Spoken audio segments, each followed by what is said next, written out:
The mysterious visitor. The night was cold and restless on Outpost Delta 9, a small human colony on the edge of the galaxy. Heavy rain hammered against metal rooftops, and the neon lights of the settlement flickered as the storm raged on. Most of the outpost was asleep, except for a few night workers and one lone man, Ethan Voss. Ethan, a retired space trader, now ran a small bar near the docking bay. He had seen all kinds of travelers, miners, smugglers, bounty hunters, but tonight felt different. There was a strange tension in the air, as if something was about to happen.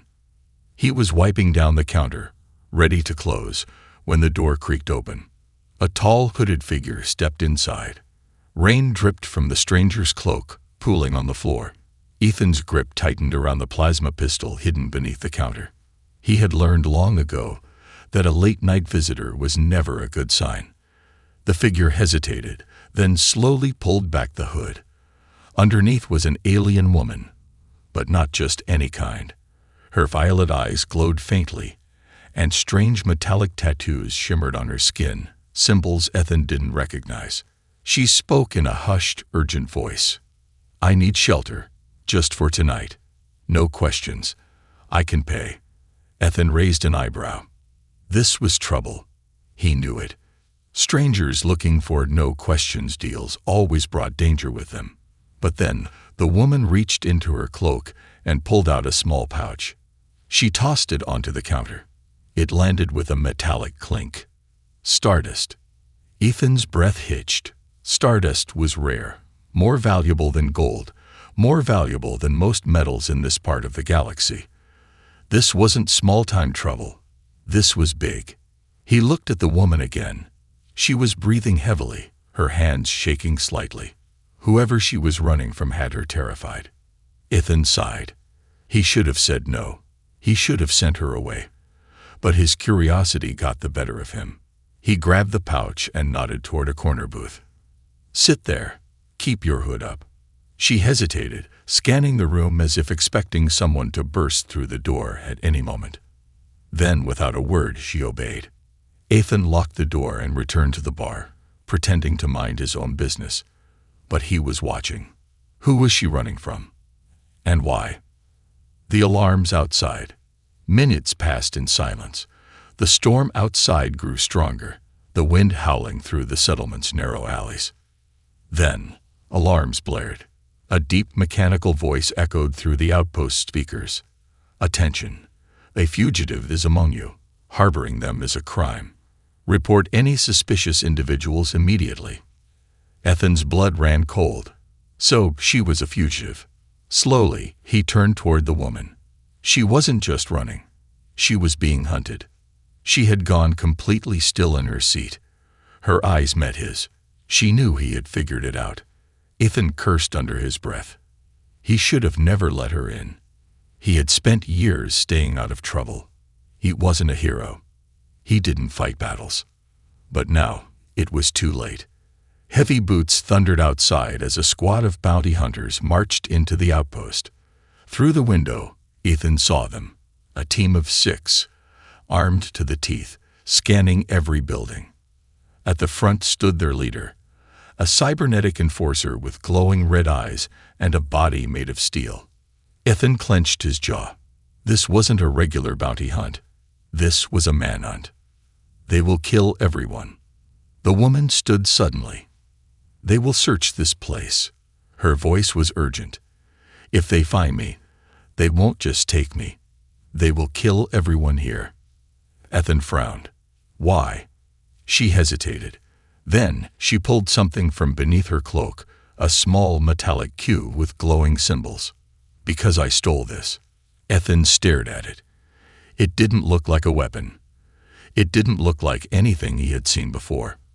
But the way she held it, the fear in her eyes, told him that whatever it was important. Outside, the sound of bounty hunters smashing doors grew louder. They were getting closer. Ethan had a choice. He could turn her in and save himself. Or he could hide her and make himself a target. A decision that changes everything. The woman took a step closer, lowering her voice. Please, If you help me, I will tell you everything. But if they take me, everyone on this planet will suffer." Ethan exhaled sharply. This was exactly the kind of mess he had tried to avoid all his life. But then he looked outside. The bounty hunters had reached the building next door. They had minutes, maybe seconds. Ethan made his decision. He turned to the woman. "Follow me, and don't make a sound." And just like that, his simple, quiet life was over. The bounty hunters arrive. The rain had slowed to a whisper outside, but the tension inside Ethan Voss's bar was suffocating. The alarm still echoed through Outpost Delta 9, sending waves of unease through the colony's narrow streets. Ethan's heart pounded as he moved swiftly behind the counter, wiping away the puddle of water the alien woman had left behind. No evidence, no mistakes. The woman, Xyphar, stood motionless, her violet eyes locked onto the door. Outside, the rhythmic thud of approaching boots sent a cold shiver down Ethan's spine. They were here. Through the half-fogged window, he could see them now. 6 bounty hunters, all in reinforced combat gear, their visors glowing in the dim outpost lights. But it was their leader who stood out. A towering figure in black cybernetic armor, his face hidden behind a sleek metal helmet with glowing red optics. A single name was etched into his shoulder plate: Vorik. Ethan knew that name. A ghost from the past. Vorik wasn't just a bounty hunter. He was a butcher, and he never left survivors. A deadly announcement. The enforcer's voice boomed through the colony speakers. "Attention, citizens of Outpost Delta 9. You are harboring a fugitive. Turn her over now, and your colony remains untouched. Fail to comply, and you all suffer." The air grew colder. The silence in the bar was deafening. Ethan didn't move. Xyphar, hidden behind the bar now, clutched the small glowing cube close to her chest. She whispered, "They will not stop. They will tear this place apart." Ethan didn't doubt it. He had seen what men like Vorik did when they didn't get what they wanted. A sharp, electrified buzz filled the air as one of the bounty hunters raised a shock rifle and fired, not at a person, but at the nearest building. A small power station exploded, sending a blast of sparks and fire into the rainy night. A warning shot. Ethan's stomach twisted. They weren't bluffing. Vorik stepped forward, his robotic voice sharp and emotionless. "Last chance. Hand her over. Now." Ethan glanced at Xyphar. She was out of time, and so was he. No way out. Xyphar's breathing was shallow. Ethan could see the weight of the moment pressing down on her. She wasn't just running for her life. She was running for something bigger. And Ethan, against every instinct in his body, had already chosen a side. He gritted his teeth. No turning back now. "I have an idea," he whispered, "but you're not going to like it." She raised an eyebrow, but nodded. "Just keep me out of their hands." That was the plan. The smuggler's trick. Ethan reached under the bar and pressed a hidden switch beneath the counter. A metal hatch near the floor slid open silently. A tunnel.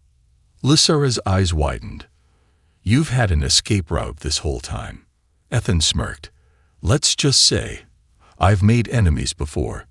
She didn't waste time asking questions. Without hesitation, she slipped into the tunnel, vanishing into the shadows below. Ethan sealed the hatch, covering it with a heavy metal crate just as the door burst open. The bounty hunters stormed in, weapons raised, their glowing visors scanning the room. Ethan leaned against the bar, arms crossed. He kept his face calm, unbothered, normal. Vorik stepped inside, his heavy boots thudding against the wooden floor. The air in the bar grew heavy with tension. Ethan locked eyes with him. "Evening, Vorik. Long time." The enforcer tilted his head. "Voss, you should know better than to lie to me." Ethan shrugged. "I don't know what you're talking about." Vorik's visor glowed brighter, scanning the room. Then, slowly, he raised his left hand and crushed a metal chair into dust. His cybernetic strength was off the charts. "I will not ask again," Vorik said. "Where is she?" Ethan exhaled. Time to make a choice. A dangerous bluff. He pushed away from the bar, stepping forward casually, as if he wasn't facing a squad of armed killers. "I don't harbor fugitives, Vorik," he said, keeping his tone light. "I run a bar. I serve drinks. That's it." Vorik's head tilted slightly, scanning him. Then, with no warning, a fist slammed into Ethan's gut. A wave of pain exploded through him as he crashed into the counter, knocking bottles to the floor. He gasped, barely staying on his feet. Vorik hadn't even punched him full force. The enforcer crouched slightly, his mechanical fingers flexing. "Let's try again." Ethan wiped blood from his mouth. He had to hold his ground, had to buy Lysera time. "Like I said," he grunted, "I don't know anything." Vorik studied him for a long moment. Then, he turned to his squad. "Burn the colony down. Let's see if the locals are more cooperative." Ethan's stomach dropped. They were going to destroy the entire outpost, all because of Lysera. He had thought he could stall them, thought he could play it smart. But now, he was watching his home turn into a war zone. Through the open door, Ethan saw it. Buildings being torched, people running, explosions ripping through the colony, and all of it because of the alien woman hiding beneath his bar. Ethan had to act. Now, he wasn't a hero, never wanted to be. But tonight, he didn't have a choice. The silent massacre. Flames lit the night sky as Outpost Delta 9 burned. Explosions thundered through the colony, shaking buildings and sending terrified citizens running for their lives. The bounty hunters worked with cold precision, executing anyone who resisted, tearing through homes and businesses in their hunt for Lysera. Ethan Voss watched in horror from the small, hidden passage beneath his bar. The narrow tunnel was dark, the air thick with dust, but through a cracked panel in the floor, he could see Vorik and his men outside. The enforcer was watching the destruction unfold, completely emotionless. The colony had been his home for 5 years. He had stayed out of trouble, kept his head down. Now it was a battlefield. And all of it was because of the alien woman crouched beside him in the darkness. "This is only the beginning." Lysera was silent, gripping the glowing cube in her hands. The pulsing light from the artifact reflected off her violet eyes, her face twisted in frustration and guilt. "They won't stop," she whispered. "Even if I surrender. They will kill everyone here just to be sure." Ethan clenched his fists. "Then what the hell do we do?" Lysera's gaze flickered toward him. "We get out of here. We find a way off this rock. And then," she hesitated, "we destroy them first." Ethan raised an eyebrow. "And how do you plan on doing that?" She took a slow breath. Then, for the first time since arriving at his bar, she told him the truth. The cube's dark secret. The artifact in Lysera's hands wasn't just stolen tech, it was something far more dangerous. "This is not a weapon," she said. "It is a message." Ethan frowned. "A message?" Lysera nodded. "An ancient one. From a race that should no longer exist. A warning about what's coming." Ethan didn't like the sound of that. "And what exactly is coming?" he asked. She hesitated before answering. "Something worse than Vorik. Something worse than war." Ethan exhaled sharply. That was vague and dramatic. But he believed her. He didn't know why, but looking at her, seeing the desperation in her face, he felt something deep in his gut telling him that she wasn't lying. But that didn't change the fact that Vorik was already here and ready to kill them. They needed to move. The first casualty. Outside, Vorik stepped forward, his glowing red eyes scanning the ruins of the outpost. He turned his head slightly, then raised a single armored hand. The bounty hunters dragged a man into the street. Ethan's chest tightened. Garrick. The old trader was beaten, his face bloody, his clothes torn. He had run one of the small repair shops near the docks, always grumpy, but never a coward. Vorik's metallic voice cut through the night. "Tell me, human, where is the fugitive?" Garrick spat blood onto the ground. "Go to hell." Vorik was silent for a moment. Then, without warning, his arm shifted. A hidden blade shot out. Ethan barely had time to react before Vorik plunged the blade straight through Garrick's chest. A single, sharp gasp. Then nothing. Ethan's hands tightened into fists as he watched his friend collapse onto the street, lifeless. Xyphar flinched beside him. "That was a warning," Vorik announced, looking around. "The next one will not be so quick." Ethan could feel the anger rising inside him, mixing with something deeper, something darker. He had avoided fights for years. He had run from war, run from trouble.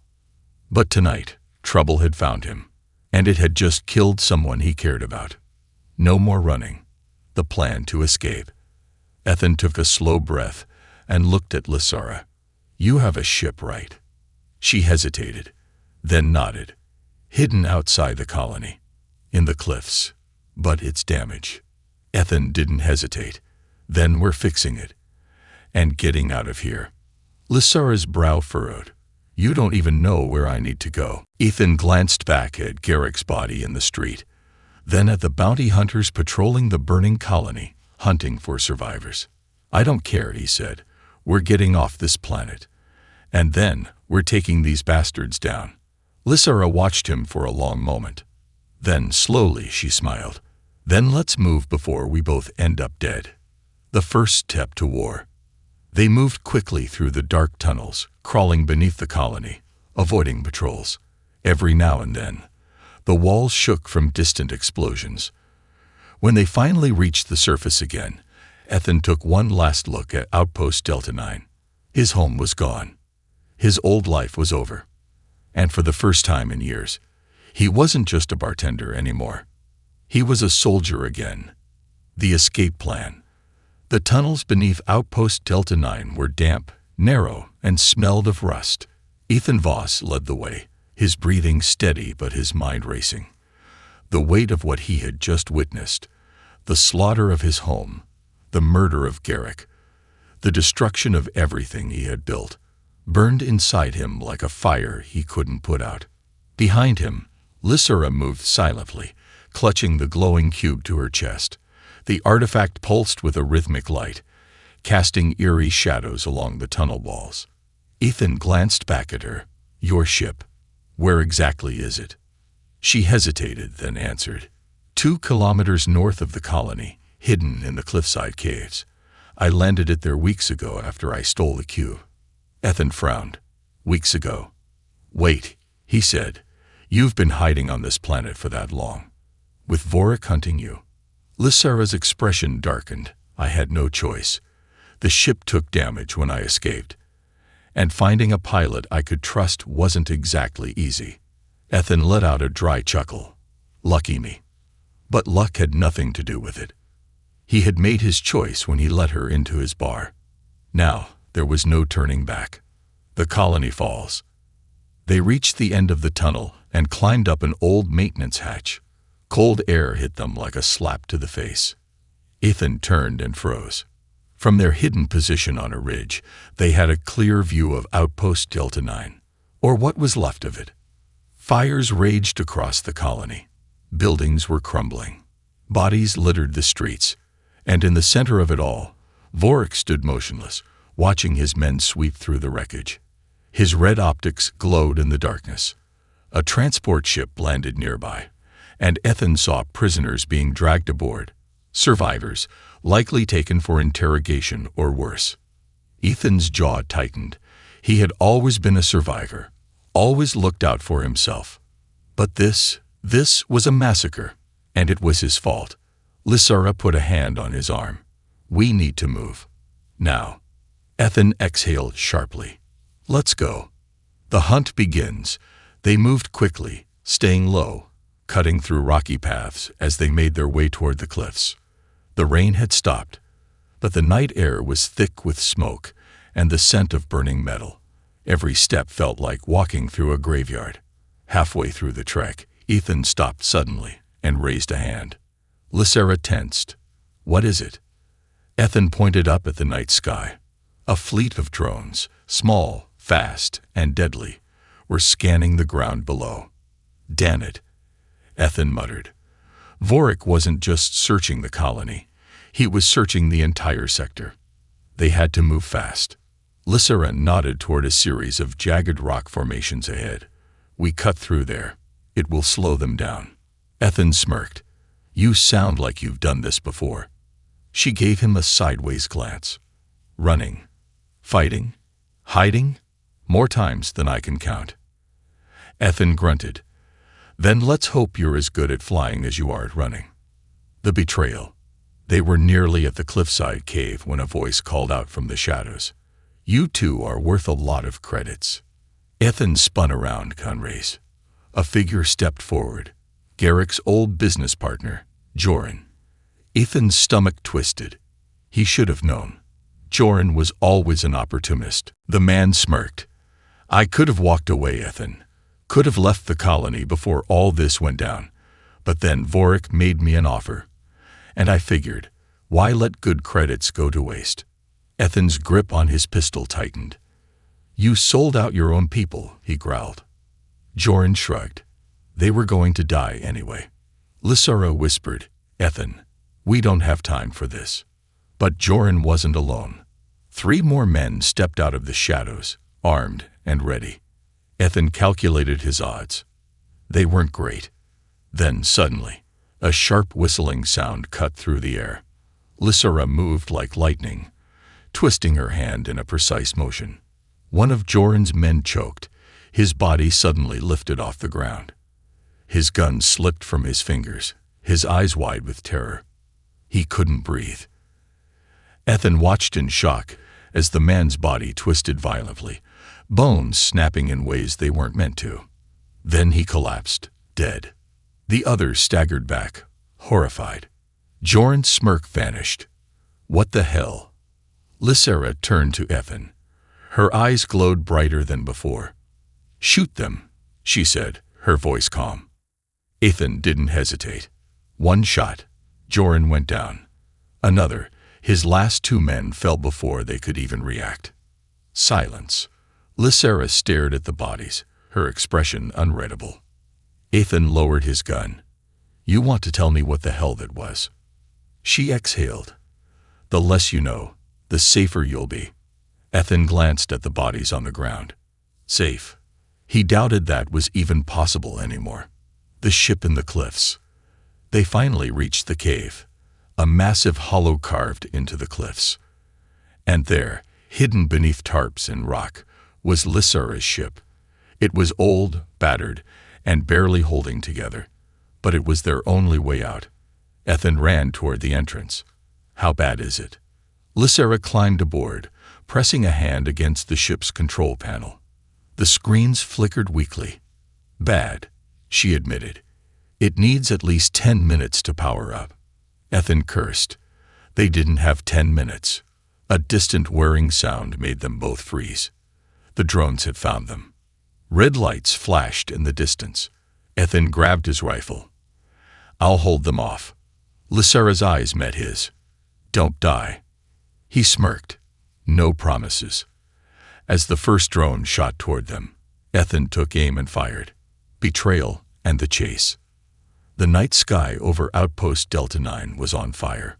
Smoke billowed upward, mixing with the storm clouds, creating an eerie glow that flickered in shades of orange and red.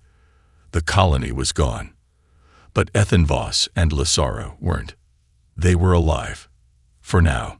Inside the cliffside cave, Lysera frantically worked on her battered starship's controls, her fingers moving across the dimly lit console with expert speed. The ship was an old stealth-class cruiser, designed for evasion rather than combat. Unfortunately, it wasn't moving at all. Ethan crouched at the entrance of the cave, his rifle locked and loaded. Outside, the night was filled with the mechanical hum of approaching drones. Red scanning lights swept across the rocky terrain, searching for heat signatures, looking for them. He had to buy Lysera time. How much longer? he muttered, his eyes locked on the distant lights of the search patrol. Xyphar hissed through her teeth. The core is still cold. I need at least 5 more minutes. Ethan let out a breath. We don't have 5 minutes. The first wave. A sharp mechanical whine cut through the night air. Then, the first drone spotted them. Ethan rolled to the side just as a red-hot energy beam sliced through the air, melting the rock wall where he had been standing a second before. They found us. Xyphar shouted. Ethan gritted his teeth, raised his rifle, and fired back. The shot struck the drone's sensor module, disrupting its targeting system, but it wasn't enough to take it down. Another 3 drones appeared over the ridge, their sleek, metallic bodies glowing with deadly energy. Ethan cursed. He had faced drones before, back when he was still a soldier, but not this many, and not with so little cover. He switched to his EMP rounds and took aim. 1 shot. The first drone dropped, spiraling out of control before smashing into the ground. 2 more still hovered, their weapons charging up for another strike. Ethan moved. Fast. He threw himself behind a rock just as plasma fire rained down, scorching the dirt, sending debris flying. They were pinned. The bounty hunter's clothes, in Ethan's comm device, crackled to life. A voice, deep and metallic, filled the air. You cannot run forever. Voss. Ethan's jaw clenched. Vorik. Give us the girl, and I may let you live. Ethan let out a dry chuckle. That's funny, because from where I'm standing, it looks like you're the one losing people. Vorik's voice remained cold. You think you can win this fight? Against me. Against the Dominion. Ethan's hands tightened around his rifle. He wasn't stupid. This wasn't a fight he could win. Not in a straight battle. But winning wasn't the plan. The plan was to escape. Xyphar's voice came over the ship's intercom. Ethan. The engines are charging. Just a little more. Not fast enough. Because now, it wasn't just drones coming for them. Ethan spotted dark figures moving over the ridge. Bounty hunters. At least 10 of them. Armed. Trained. Ready. And leading them. Vorik himself. Shit. Ethan muttered. The last stand before takeoff. Vorik raised his hand, and his men opened fire. The night exploded with plasma bolts, turning the cave entrance into a death trap. Ethan dived behind a fallen boulder, barely avoiding the hail of destruction. Xyphar's voice was frantic. 1 minute. Just hold them for 1 more minute. 1 minute felt like a lifetime. Ethan peeked out and fired 3 quick shots. 1 bounty hunter collapsed, but the others kept coming. Too many. Then Vorik moved. The massive cybernetic enforcer leaped into the air, covering an impossible distance before landing just meters away from Ethan. The ground shook from the impact. Ethan barely had time to react before Vorik was on him. A metal fist smashed into Ethan's side, sending him crashing into a rock wall. Pain exploded through his ribs. Ethan coughed, spitting blood, his vision spinning. Vorik loomed over him, his glowing red optics unreadable, inhuman. You were never going to win. Voss. Ethan laughed weakly, despite the pain. Yeah. Well, I wasn't trying to. Then, the ship's thrusters roared to life. The final gamble. Xyphar's voice shouted over the intercom. Ethan, get in. Vorik grabbed him by the throat, lifting him off the ground. Ethan struggled, feeling his air cut off. He needed to think. Fast. Then, his eyes flicked to the EMP grenade clipped to his belt. He grinned. With his last bit of strength, he grabbed the grenade, activated it, and shoved it against Vorik's chest. Let's see how much of you is still metal. The explosion of energy tore through Vorik's cybernetic systems, causing his entire body to seize up. His grip loosened, and Ethan dropped to the ground, gasping for air. He didn't waste a second. With everything he had left, he sprinted toward the ship. The bounty hunters fired after him, but he dove through the hatch just as Xyphar slammed the ramp shut. Engines at full power, the ship lurched upward, blasting off from the ground. Ethan collapsed onto the floor, groaning. Xyphar knelt beside him, her eyes filled with concern. "You okay?" Ethan coughed, wincing. "Ask me in 5 minutes." Through the ship's viewport, he saw Vorik rising to his feet, damaged but still alive. And he knew. This wasn't over. Not even close. The final stand. The ship rattled violently as it tore through the atmosphere, its engines groaning under the strain. Flames licked the hull, and alarms blared through the cockpit. Ethan Voss gripped the co-pilot's chair, his knuckles white. Behind him, Xyphar worked furiously, her fingers flying across the console, trying to override the ship's failing systems. "Tell me we're not dead yet," Ethan muttered, blinking through the smoke filling the cabin. Xyphar didn't answer. Instead, she yanked a lever hard to the left, and the ship veered sharply, dodging a plasma missile that screamed past their hull, exploding in a fiery burst. Ethan swore under his breath. They weren't just running. They were being hunted. The pursuit. 3 sleek Black Dominion interceptors streaked through the upper atmosphere, their engines humming with deadly precision. Vorik's ships. Ethan could picture him now, watching them from below, cold and calculating, already planning their next move. He gritted his teeth. No way in hell was he going back down there. Xyphar flicked a switch, and a holographic display appeared, showing their pursuers. "They're gaining," she said, her voice tight. "And we have no weapons." Ethan exhaled sharply. "Of course we don't." Xyphar shot him a glare. This was a stealth ship. It wasn't built for dogfights. "That makes 2 of us," Ethan muttered, strapping himself into the seat. Outside, one of the Dominion interceptors broke formation, accelerating ahead of the others. A glowing red targeting reticle locked onto their ship.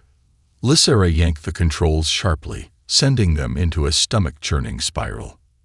The missile launched. Ethan braced for impact. Boom! The explosion lit up the sky, shaking the entire ship. But they were still alive. Xyphar let out a sharp breath. They missed. Ethan's eyes narrowed as he checked the readings. No, that was a warning shot. The Dominion didn't want to destroy them. They wanted to disable them. And that meant one thing: capture. A desperate gamble. Ethan looked at Xyphar.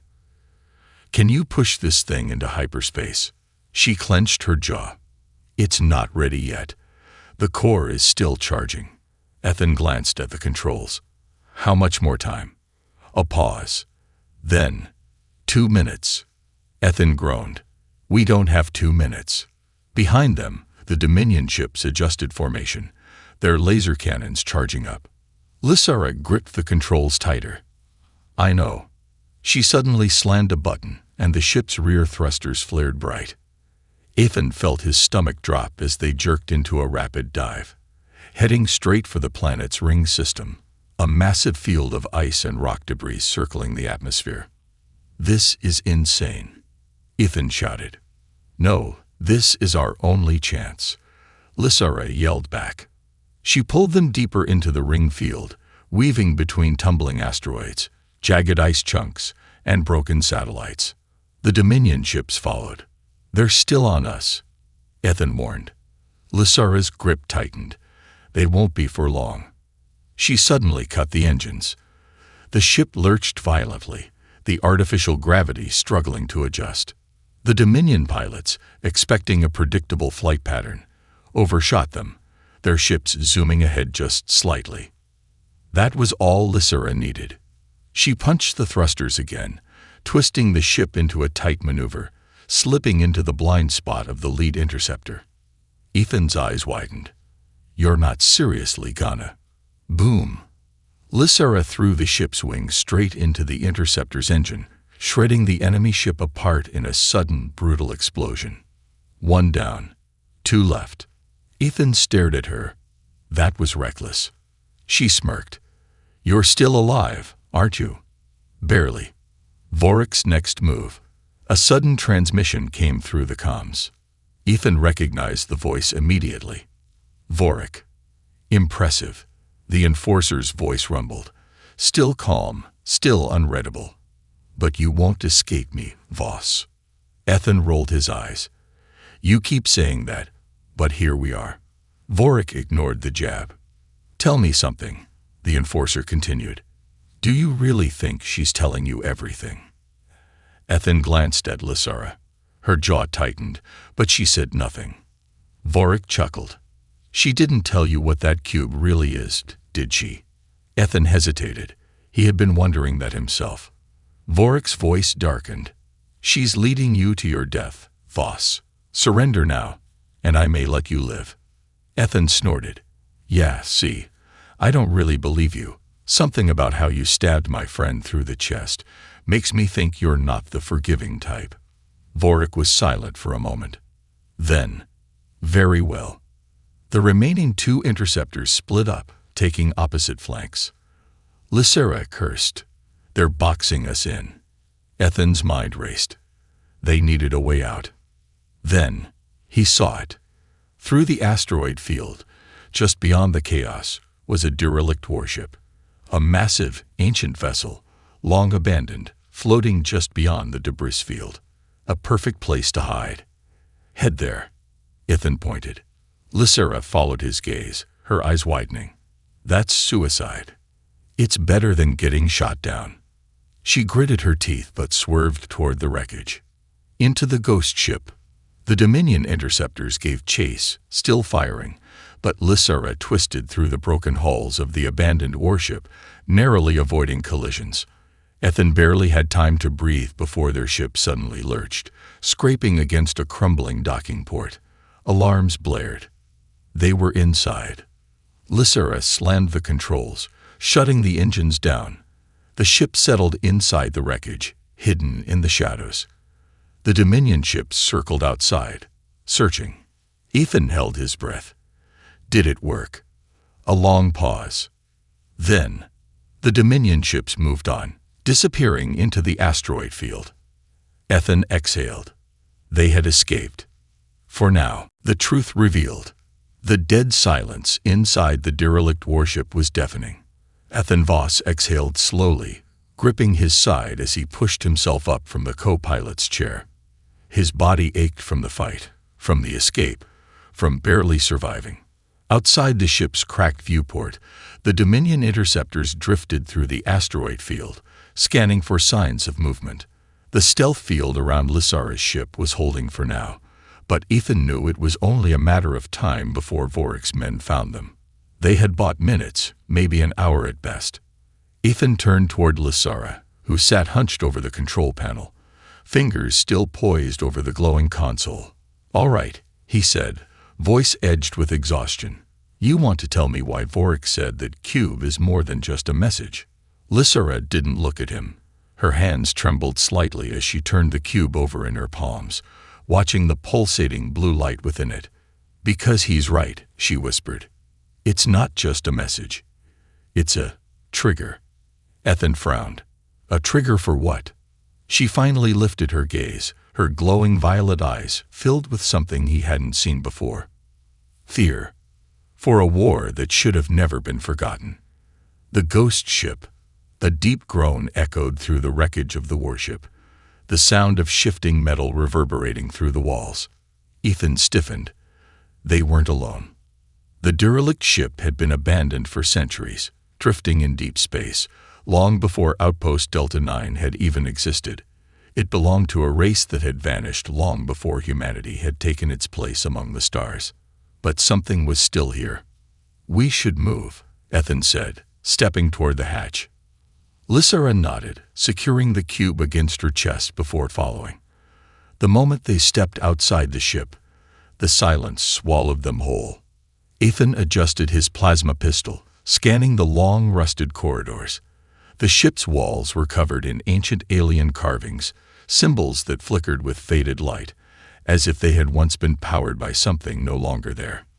Lysara ran her fingers over one of the markings. This place is older than I thought, she murmured. A warship from the Precursor era. Ethan arched a brow. Precursor? She gave him a tight look. The First Empire. The ones who ruled before the Dominion. Before anyone else. Ethan exhaled. And let me guess, the Q is connected to them. Xyphar didn't answer immediately. Instead, she took a deep breath. Not just connected. It's one of their last remaining relics. Ethan blinked. I'm going to regret asking. But what does it do? Xyphar hesitated, then whispered, It wakes up something that should never wake up. The Vault of Shadows. A sudden rumble vibrated through the corridor. Ethan spun around, weapon raised. Something moved in the darkness. Xyphar stiffened. No, that's impossible. This ship is supposed to be dead. Ethan wasn't convinced. Tell that to whoever's still walking around in here. They moved deeper into the wreckage, stepping cautiously over fallen debris and exposed wiring. The ship groaned like a dying beast, shifting under their weight. Then, they reached the core chamber. Ethan stopped dead in his tracks. Before them was a massive, sealed vault, its doors covered in the same glowing symbols as the cube. The room hummed with a deep, unnatural energy, like something inside was still, alive. Xyphar let out a shaky breath. We shouldn't be here. Ethan arched a brow. Then why did you steal the cube in the first place? She turned to him sharply, her voice suddenly desperate. Because the Dominion was going to open this. Ethan's pulse quickened. Xyphar placed a hand on the vault door. This isn't just a warship, Ethan. It's a tomb. And whatever's inside, it's still waiting. Then, the symbols on the vault flared to life. A low hiss echoed through the chamber. The doors began to open. The forgotten enemy. Ethan took a step back, his instincts screaming that this was a very bad idea. The vault doors groaned as they slid apart, revealing a chamber filled with rows of stasis pods, each containing a dark, shadowed figure inside. And then, one of them moved. A long, clawed hand pressed against the glass from the inside. Xyphar's breath hitched. It's waking up. Ethan's hand tightened around his pistol.